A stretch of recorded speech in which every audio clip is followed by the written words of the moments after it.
నమస్తే. అనుకున్నదొక్కటి అయినదొక్కటి బోల్తా పడిందిలే బుల్బుల్ పిట్ట. ఎవరి గురించి అనుకుంటున్నారా? అదేనండి, మన మాజీ ఐఏఎస్ విజయ్ కుమార్ గారు ఉన్నారు కదా, ఆయన గురించి.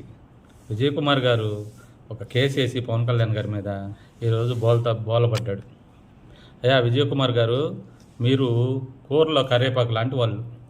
మీరేమిలే కాదు, కానీ దీని అంతటికి క్రియాకర్త కర్మ అంతా మీ బాసు జగన్మోహన్ రెడ్డి గారు. అక్కడికి వెళ్ళి అన్నా ఎలక్షన్ల ముందు గత 5 ఏళ్ళు పవన్ కళ్యాణ్ గారిని తిట్టి మనం అధికారం పోగొట్టుకున్నాం. అన్నా ఇప్పుడు మీరు చెప్పిన మాటలిని నేను మళ్ళీ కోర్టులో కేసు ఓడిపోయాను. అన్నా మనం ఇప్పుడు ఎటు పోవాలన్నో ఏమైపోవాలన్నా అని అయ్యగారి కాడికి వెళ్ళి జగన్మోహన్ రెడ్డి గారి కాడికి కాళ్ళ దగ్గర కూర్చొని దండం పెట్టుకొని ఏడ్చుకోపోండి వెళ్ళి.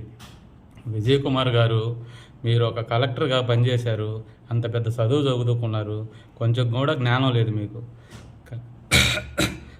జగన్మోహన్ రెడ్డి గారిని నమ్ముకున్న వాళ్ళు, ఆయన చెప్పిన మాటలు విన్న వాళ్ళు ఐఏఎస్లు ఎంతోమంది జైలుకి వెళ్ళారు.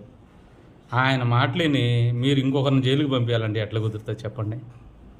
వదిలేయండి, ఇట్లాంటివన్నీ వదిలేసి హాయిగా మీ పని మీరు చేసుకుంటే మీ పరువు ఉంటుంది. అనవసరంగా పరువు పోగొట్టుకోవద్దు దయచేసి. నమస్తే.